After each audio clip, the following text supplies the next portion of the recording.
Yun.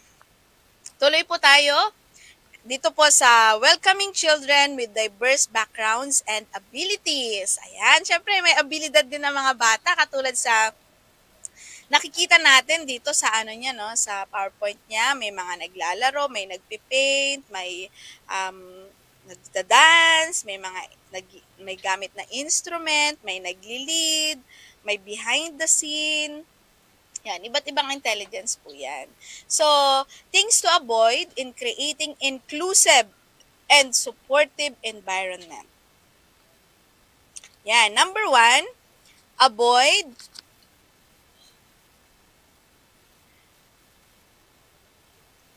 hindi ko mabasa. Avoid favoring. Ayan. Number 1, avoid favoring one intelligence over another. Ayan. Katulad po ng sinasabi ko kanina pa, di ba? So, hindi rin talaga maganda to. Design lessons that cater to different intelligence. For example, integrate storytelling and discussions for verbal linguistic intelligence, problem solving, and puzzles for logical mathematical intelligence, arts and crafts for visual intelligence, role-playing or movement, for bodily kinesthetic intelligence, singing, playing, instrument, musical, 'di ba? Sabi niya po, kailangang iwasan natin 'to. Iwasan natin yung favoring one intelligence over another. Katulad ng sinabi ko na kanina, 'wag tayong porke ito si smart, ano yung sinabi kaninang smart, yung malakas yung charisma, 'di ba? Siya na lang yung si people smart, siya na lagi yung nagsasalita, siya yung laging lumalapit sa iyo, o siya na lang yung lagi mong papakinggan, 'di ba? O kaya etong si Body Smart ay talagang matikas, talagang laging sumasayaw, talagang active siya. Siya na lang laging inaangat mo. Yun yung sinasabi ko, kailangan may diversity. Ngayong linggo, doon tayo sa art. Sa susunod na linggo, doon tayo sa body. Sa susunod na linggo, doon tayo sa numbers. Or pwedeng incorporate mo. 'Di ba? Sa isang linggo, incorporate mo. Merong numbers, merong body, merong nature, merong word, 'di ba? Sa pagtuturo, lahat incorporate mo. Kailangang i-welcome mo lahat ng intelligence na meron sa isang bata. Hangga't maaari, wala ka sanang maiwan na isang intelligence doon, 'di ba? Kasi kung ikaw kunyari naging intelligence mo, 'di ba, self-smart ka. Tapos hindi man lang nabigyan ng pagkakataon na alam niyo yung mga self-smart, sila yung parang pag nagtanong kailangang isahang sagot. Yung gano'n. Tapos pag nakasagot ka sa sarili mo, parang buong maghapon, ramdam na ramdam mo, nakasagot ako kanina. Parang ang lakas ng ano mo, ng self-confidence mo kasi nakasagot ka ng isang tanong. Tapos nasa utak mo, yung sagot mo, sa ulo mo pa all throughout the day. Can you imagine ang laki ng magagawa niyan sa bata kapag napagbigyan mo sila o kaya si Buddy habang sumasayaw siya, oh, si ano, leader ka dito sa dance ha, galing mo sa mga actions, oh, leader ka. Tapos pagtapos ng service, pagtapos ng pagtuturo, may naging leader ako kanina. Tuwang-tuwa yung bata. Tapos sa storytelling naman, ginalingan mong magturo, yung mga mahilig sa story, sa mga words, talagang damang-dama nila yung stories mo. Pag uwi nila sa bahay, talagang, grabe, ang ganda pala ng buhay ni Jesus Christ. Ang galing pala ng ginawa ni Noah. O, di ba? Marirealize nila yun hanggang pag-uwi nila, ang laki ng impact nun sa kanila, di ba? Kaya si Nature Smart, umakyat sa puno. Oh, ang galing naman ni umakyat sa puno, ang lakas ng kanyang katawan. Alam mo yung simpleng salita lang, na wala kang pinaburan kahit isa, lahat sila inangat mo, 'di ba? Wala kang iniwan kahit sa kanila. Yung kahit yung musical, mahilig sa music pero pinaklap mo siya, talagang kanta tayo kaklap tayo ng malakas. Tapos naano nila yon, na nagawa nila sa sarili nila, talagang parang ano yun overwhelming sa kanila, sa part nila. Kaya hangga't maaari, sana walang isang intelligence lang na wini-welcome natin sa ating pagtuturo. Ganun po sana, no? Yung parang lahat sana ng bata masaya. Lahat sana ng intelligence ay nawe-welcome, lahat ng intelligence na acknowledge, lahat ng intelligence ay mas naano pa, nai-engage pa sila sa pag-aaral, sa pagtuturo. Napakaganda nun na walang makaramdam ng isolation, walang makaramdam ng favoritism, maramdaman nila na lahat sila ay special sa harapan mo, lalong-lalo na sa harapan ng Panginoon dahil sila special sa harapan ng Panginoon. So let's avoid it, 'di ba? Dahil nalaman na natin lahat ng intelligence na 'yan, lahat 'yan ay importante, 'di ba? Tayo mga self-smart, tayo po bibihira makapansin sa atin minsan kasi nga parang mahilig tayo sa isolation, ganyan. Pero kung merong bata na katulad natin at walang makakapansin sa kanila, 'di ba? Ihayaan ba natin na the history repeat itself, 'di ba? Na kahayaan ba natin na yung naramdaman natin noon na walang nakakapansin sa atin dahil self-smart tayo ay ganun din yung maramdaman nila, 'di ba? So kailangan makita natin, matulungan natin sila. Pero hindi pulke self-smart ka, importante na sa'yo si self-smart. Uy, mukhang nakita ko si Lovely ay self-smart siya. Pukusan ko nga siya. O, hindi, pupukusan pa rin natin lahat sila. Di ba? Kung ikaw ay nature smart, nakita mo si ganitong bata, nature smart din siya, wala pa ring favoritism. Lahat sila, lahat ng intelligence, importante pa rin sa atin.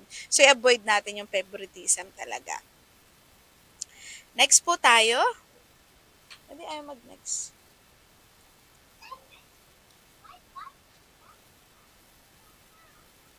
Yan. Create a stimulating environment. Ayan.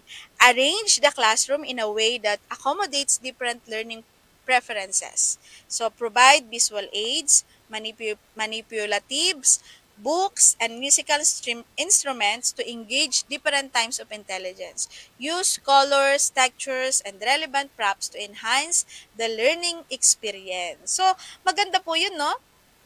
Nasa loob ng classroom, merong mga coloring books, may mga books for word smart, merong mga maliliit na instrument na mga kahit plastic na drums, mga maliliit na guitars, mga ukulele, mga tambourines na maliliit, 'di ba?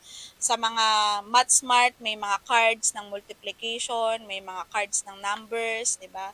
Sa um, mga mahilig sa nature, merong mga coloring na something na kokoloran nila, mga textures, 'di ba? Para ma-enhance sila. 'Wag naman yung puro visual aids na walang kinalaman naman kay Math Smart, 'di ba? O kaya walang kinalaman kay Music Smart.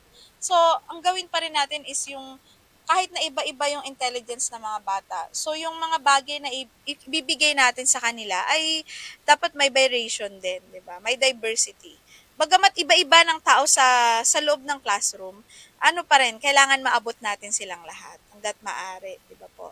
So, create a stimulating environment. So, maganda yan. Yung, gustong-gusto ko yung ganito na classroom sa mga bata talaga sana na yung mahilig sa mga math, mga numbers, merong mga blocks, di ba? May mga pwede nilang gawin, mga Legos na talagang mahilig sila sa mga logic, talaga bata pa lang sila, talaga makikita mo kung saan sila pupunta. So, kailangan mag-create po tayo ng gano'n. Personalize the learning process. Recognize that children have different strengths and ways of learning. Offer opportunities for children to work independently.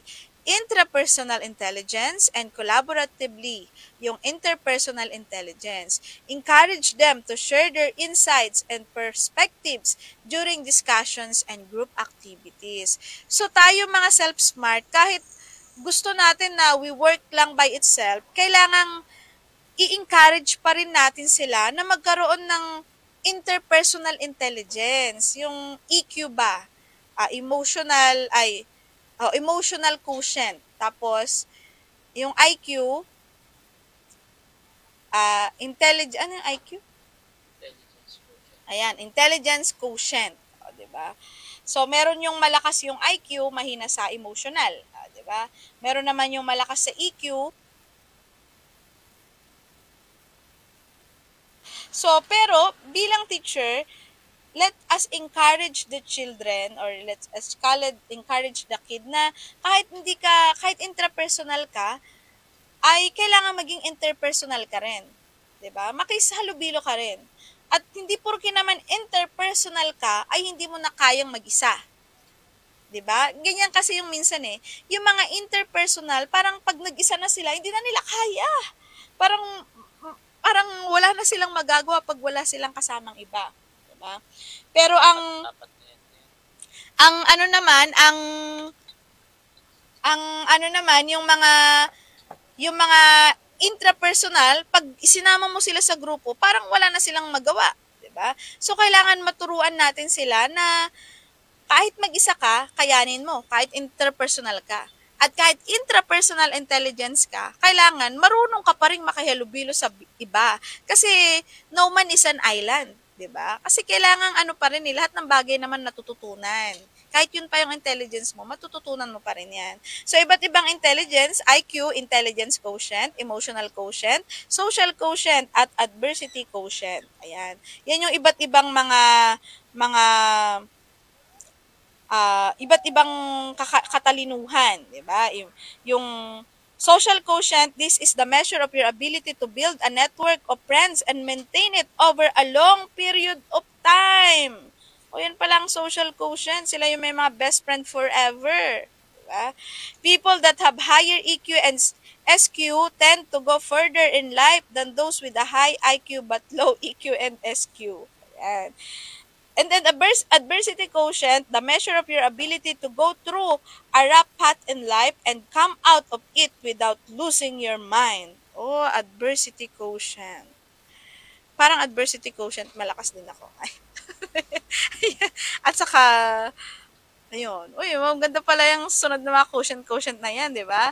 Yung SQ quotient, yun, sila yung mga, pag nagkaroon ng kaibigan, kayang i-maintain hanggang matagal na panahon, sabi niya. Tapos si adversity quotient naman, sila yung kayang mapagtagumpayan lahat ng mga pinagdadaanan sa buhay nila na hindi masyadong nagkakaroon ng breakdown, di ba?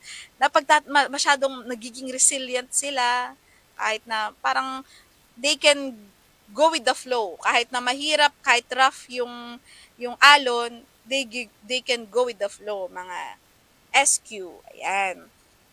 So, balik tayo, personalize the learning process. Kailangan, yun nga, maiproba, kung ikaw ay intrapersonal, turuan mo yung kung yung bata ay nakita mo intrapersonal, turuan mo pa rin siya na makipag-join pa rin sa interpersonal. Sa interpersonal, kaya pa rin maging intrapersonal. Kapag kailangan mag-isa na, gumawa na ng project mag-isa, dapat kaya niya rin. Diba?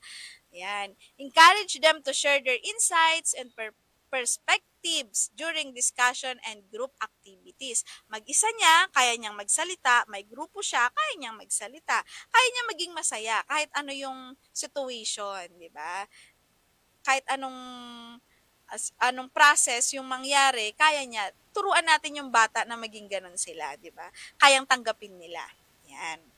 Next, integrate real-life connections. Relate the lesson to everyday life in the natural world or naturalistic intelligence. Help children understand how biblical concepts relate to their experiences, environment, and community. Encourage them to explore nature, appreciate its beauty, and learn about the wonders of creation. Ayan.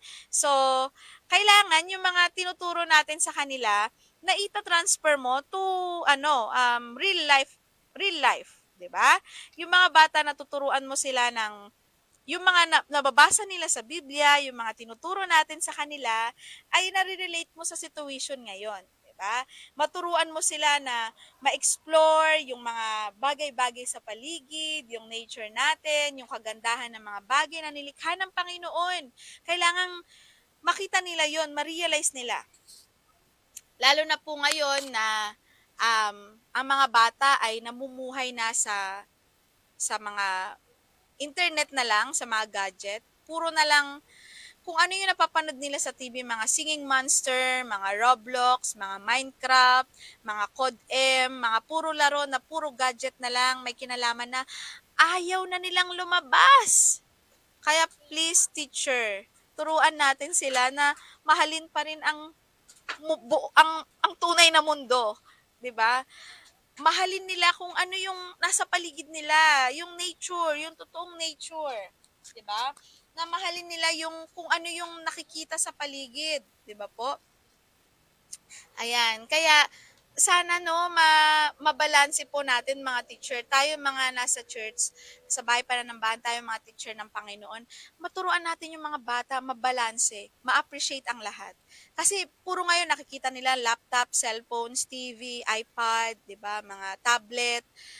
Hindi na nila alam ata yung paru-paro, hindi na ata nila alam kung ano yung itsura ng tutubi, hindi na ata nila alam kung ano yung alitaptap, hindi na ata nila alam kung ano yung mariposa, 'di ba? Pag if you will tell it to them, oh, you know about this one? Anong alam na nila? Ang alam na lang nila is mga kung ano-anong skin sa laro, 'di ba? Yung mga iba't ibang lahat sa cellphone alam na nila, mga iba't ibang monster, lalo na ngayon, ang daming monster na naglabasan sa cartoons, na dun nahuhumaling yung ibang mga bata, lalo na yung mga singing monster. Kung kayo po ay nakaka-relate kayo sa akin, maraming bata ngayon ang nahuhumaling sa singing monster.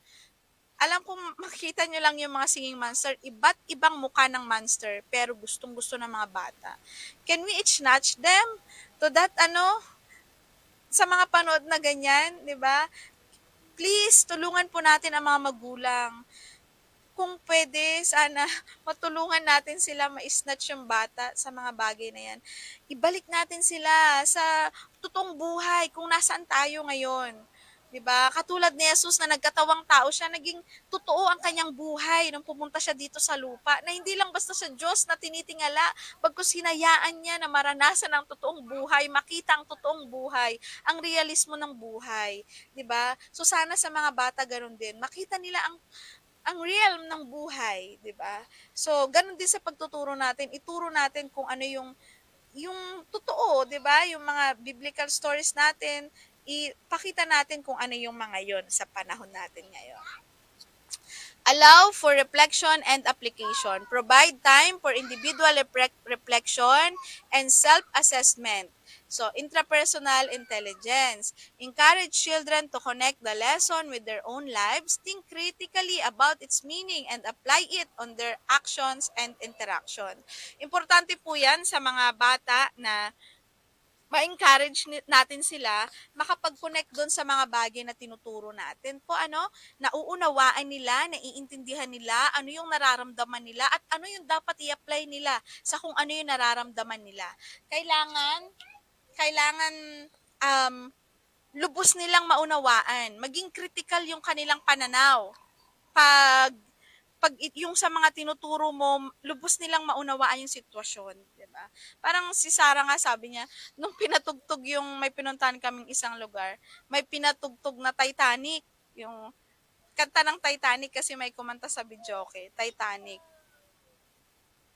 Tapos sabi niya, parang mami pangkantang pang-isda naman yan, sabi niya. Sabi, anong pang-isda? Nagtawanan kami ng daddy, anong pang-isda? Kasi daw, pag naalala niya yung kanta ng Titanic, ang nare-realize niya, kantang pang-isda. Kasi na-realize namin, kasi sa dagat. Sa dagat pala kasi. Kaya sabi niya, kantang pang-isda daw yung Titanic, di ba? So, kami, parang naisip namin, sabi ko, oo nga naman, no? Tawan-tawa kami ng daddy kasi, oo nga, yung Titanic, pwedeng, kasi nga 'di ba yung sa una na yung intro niya, na na na na na na, ganun 'di ba? Kasi music ano din to music smart din, may beat siya. Kaya niya mag-aral lang keyboard na tenga lang, nang walang chords, ano pa lang siya, 7 years old. Wala siyang chords pero napag-aaralan niya na yung tunog. So, music is smart. Yun yung isang intelligence nitong isang anak ko naming babae. Pero nung pinatugtog nga yung Titanic, sabi niya, kantang pang-isda. Sabi ko, bakit naman kantang pang-isda? Siguro kasi related siya sa tubig. So parang napag-isip yan namin ni Pastor Eric, ay oo nga no, pwedeng pangkantang pang-isda yung Titanic. Kasi nga, sa dagat. Sa dagat, di ba? So parang, ang kukulit ng utak nila, di ba? So, yung mga bata, encourage natin sila maging ganun, na mas maging connected sila sa lesson, maintindihan talaga nila yung sistema nung pinag-aaralan nila, maging critical yung pag-iisip nila, pero 'pag nagtanong sila sa inyo dahil sobrang critical nila, dapat masasagot natin ng tama po ano? Tapos 'pag hindi mo alam yung sagot, 'wag mo nang piliting sagutin. Yun yung nakikita ko. 'Pag hindi po alam yung sagot, 'wag nang piliting sagutin. Sabihin ninyo, "Bigyan mo ako ng panahon pag-aralan 'yan, sasagutin ko 'yan. Ang ganda ng tanong mo, ganyan. Ganyan po yung gawin natin sa mga bata. Kasi 'pag pinilit mong sagutin at hindi mo alam yung sagot, baka mali pa yung masabi mo sa kanila, yun na ang tatatak sa utak nila. Yun po ang delikado. Iwasan po natin yun. Na hindi porke teacher ka, wala ka ng karapatang magkamali. Dahil tao po tayo, may karapatan tayong magkamali. Okay po, hindi po tayo perfect. Hindi kailangang perfect ka sa harapan ng iyong mga estudyante. 'Pag hindi mo alam yung sagot, bigyan mo ako ng panahon na pag-aaralan ko 'yan para masagot ko, 'di ba? Kasi baka 'pag nasagot mo at mali, delikado po 'yun. Ayan. So, yung mga tinuturo natin sa kanila, syempre, kailangan with ano 'yan, ma-apply sa sarili. May with their actions and interactions. Ayan. Foster creativity and imaginations. Ayan. Provide opportunities for children to express themselves creatively through arts, music, drama, or storytelling. Ayan. So, dito na po tayo magtatapos po, ano? Kung meron po kayong katanungan, karagdagan, pwede naman po. Ayan. So, foster creativity and imagination. Hayaan po natin ang mga bata ma-express ang kanilang damdamin. Kapag gusto nilang mag-draw, let them draw. Parang yung, dito po sa aming bahay, lahat po ng notebook ng panganay namin na grade 7 na po kasi yung panganay namin. Lahat ng notebook niya na hindi naubos nung grade 6, kinikip po namin yon kasi may natitira pang mga iba-ibang mga pages na hindi nasulatan. Tapos, yung anak po namin na 4 years old, every time, mommy draw, daddy draw, kailangan bibigyan mo siya ng ballpen saka paper. Magdo-drawing siya, as in, ang dami niyang drawing, lahat na lang ng paper dito na drawingan niya na. Hanggang matutulog yan sa gabi. Mommy draw, tulog na po ako, nagdo-drawing pa rin siya. Tapos magigising na lang ako, nakatulugan niya na yung dinodrawing niya. Let them express themselves. Kung gusto nila mag-draw, mag-draw sila. 'Di ba? Tapos yung isa naman naming anak, mahilig sa mga crafts, sa mga gupit-gupit. Kaya lahat ng gunting namin dito, siya ang tirador ng gunting. Kaya minsan, ang daming kalat kung saan nakasiksik yung mga colored paper, mga paste, lahat ng glue. Siya na ang nag-ubos ng glue dito sa bahay namin. Kung ano-anong ginagawa. Kanina nga sa rep, sabi ko, ano to? Parang jelly ace. Akala ko jelly ace, tinikman ko. Yung pala yung ginawa niyang slime na toothpaste na may glue. Sabi ko, ano ba to? Nilagay pa sa freezer. Akala ko jelly ace na o ice cream na pinatigas. Yung pala yung slime niya. 7 years old naman po yung mahilig sa crafts. Tapos yung isa naman naming anak, mahilig sa music naman. Kaya most of the time, palo naman ang palo dito sa bahay. Search ng search sa YouTube. Palo ng palo. Ang ingay-ingay. Sabi ko, Dab, santok na ang mami. Nagda-drum sa cellphone niya. Drums pa rin. Yun yung expression nila eh. Kaya dito po sa bahay namin, ang daming mga coloring, ang daming mga drawing, maingay minsan, pati unan ginagawang drums. Pero ganun po dapat eh. Let's provide opportunities for children to express themselves. Minsan, kahit na ang daming kalat, lagi na lang namin sinasabi, ang ganda, ang galing, it's nice, wow, so nice. At yung drawing niya, puro mga iba-ibang drawing niya. Sabi ko, wow, it's so nice. Tapos yung isang anak naman namin, kapag tuwing aalis kami ng daddy niya, yung kwarto namin inaayusan ng mga bulaklak, mga coloring, mga drawing. I love you, mommy. I love you, daddy. Pagdating namin, mami, may surprise ako sa bed. Inayos yung mga unan, may mga teddy bear. Minsan, di ba, nakaka, araw-araw tuwing aalis kami, ganun yung madadatnan namin. Ang sinasabi na lang, pinipicture na namin, wow, you're so sweet. Ang sweet naman ni Sarah. Kasi gano'n yung expression nila. So, sa mga bata po na tinuturuan natin, kahit na minsan, parang wala naman siyang connect sa pag-aaral ninyo, walang connection sa tinuturo mo, pero dahil yun yung expression niya eh. Ano na lang, ano natin, tanggapin natin ng mabuti, di ba? Imbis na parang mainis tayo, tanggapin natin at magpasalamat tayo na, okay, sige, habang ano, mag-drawing ka, pero wag ka lang maingay, diyan ka lang. Kung gusto nila na mag-drawing, 'di ba? Gustong mag-color o bibigyan kita ng color, sige magko-color ka diyan, pero wag mong kokoloran yung mga sahig. Kailangan ano din marunong pa rin silang magdisiplin sa sarili nila. Kasi hindi habang porke every now and then they can express themselves freely.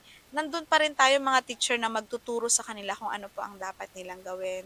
So, encourage natin sila to create their own interpretations of biblical stories or concepts.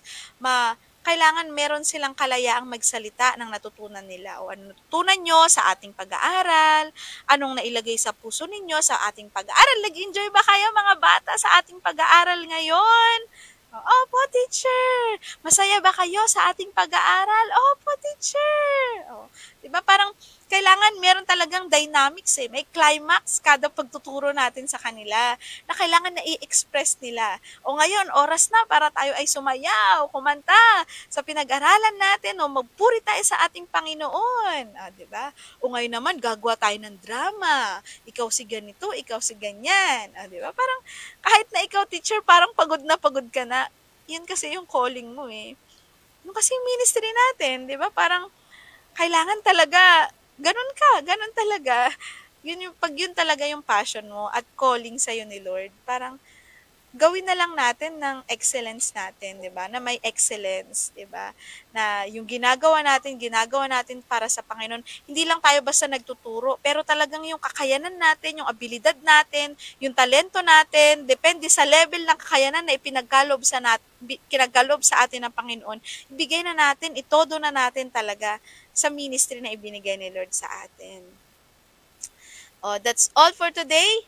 'Di ba, Daddy? Tapos na? So, remember, every child has a unique combination of intelligence and it's important to create a diverse and inclusive learning environment that caters to different learning styles. By incorporating this multiple intelligence, you can make your children's Sunday school lessons more engaging, fun, and effective for all children. So, lagi nating tandaan yan, iba't ibang katalinuhan ng mga tinuturuan natin. Kailangan nakikater natin yung mga intelligence na yan, magawa natin yung iba't ibang style para maabot natin sila, 'di ba? Parang ating pagtuturo sa ating children's school, Sunday school ay mas maging masaya at effective tayo sa mga bata, 'di ba? Na ang saya siguro yung habang lumalaki yung mga bata, parang tuwang-tuwa sila na naging ikaw yung teacher nila, 'di ba? Na habang lumalaki sila, parang nagiging masaya ang pagiging bata nila kasi naging parte ka ng pagiging bata nila na mapalapit sila sa Panginoon hanggang sa pagtanda nila, hanggang habang lumalaki sila, na i-enjoy nilang ma-inlove kay Lord. Yun yung kagandahan eh, yung ma-enjoy natin na ma-inlove tayo kay Lord. Hindi lang basta na-inlove tayo sa Panginoon, pero dapat masaya tayong nagmamahal kay Lord. Masaya tayong naglilingkod sa Panginoon, di ba? So yun po sana ang makita ng mga bata at maituro natin sa mga bata at maging parte tayo nun na habang lumalaki sila ay lalo silang nai-inlove sa Panginoon sa pamagitan ng ating mga buhay. So, yun lamang po ang aking um, mai-share sa inyong gabi. So, mag-comment naman po tayo ng thank you Lord sa live stream, sa atin pong napag-aralan ngayong gabi o sa ating Zoom. Harinawa po ay may naitanim sa ating mga puso, may apply natin sa ating mga pagtuturo at patuloy tayong humingi ng gabay sa Panginoon sa mga dapat nating gawin sa ating pagtuturo. Ayan, so praise the Lord po. Ayan. So, doon na po ako So, ng buong ng Sunday school.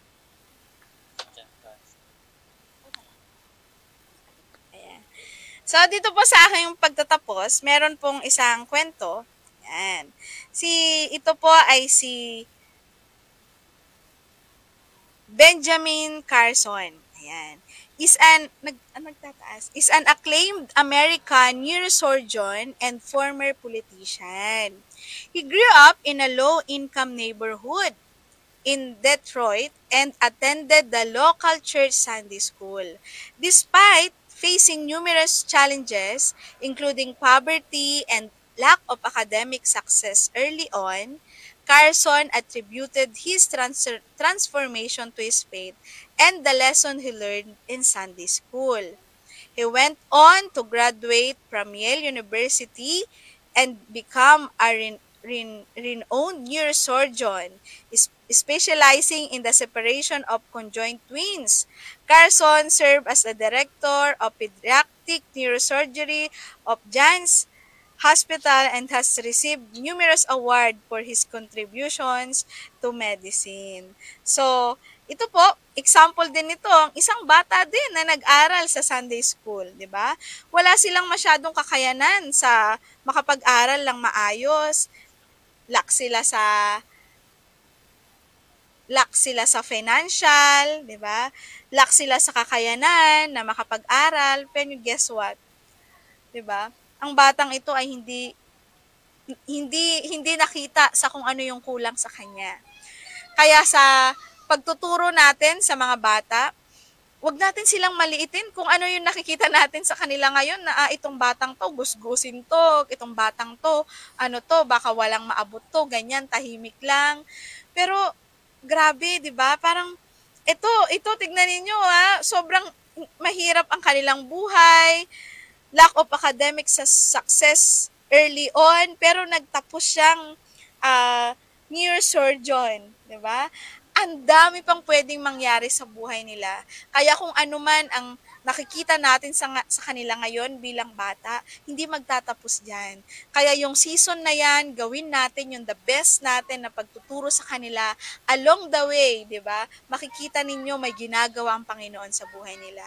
Meron din kaming tinuruan noon, marami kaming tinuruan noon na mga bata na may isa kaming tinuruan na tahimik lang din siya sa pag-aaral namin. Tahimik lang. Pag nagtuturo ako ng bata, tahimik lang siya. Pero ngayon, katatapos niya na doktor. Siya ay nagtapos na doktor. So, maraming pwedeng gawin ang Panginoon sa buhay ng mga batang ating tinuturuan. Sadyang ibinigay lang sila sa atin sa season na ito na pwede tayong maraming maituro sa kanila. Kaya, salamat sa inyo mga guro na patuloy na nagpapagamit sa Panginoon sa kabila ng lahat ng inyong pinagdadaanan, personal man, pero hinahayaan nyo pa rin magamit ang inyong buhay na maabot ang mga batang ipinagkaloob sa inyo na maturuan nyo. At ngayon, sa pagnanais nyo na maturuan sila ng mas maayos, nakikita ng Panginoon niyan yung desire ng inyong puso at alam ko ang Diyos ang magmimit ng inyong mga naisin at desire sa inyong ministry at sa inyong mga naisin din personally. So muli, marami pong salamat sa inyong lahat. Ako ay nagpapasalamat sa inyo na nag-aral sa mga ganito pong mga aralin at ang Diyos ang mapapurihan sa lahat. Mula umpisa hanggang po sa ating pagtatapos ngayong oras na ito, ang Diyos lamang ang mapapurihan. Yun lamang po, magandang gabi po sa ating lahat.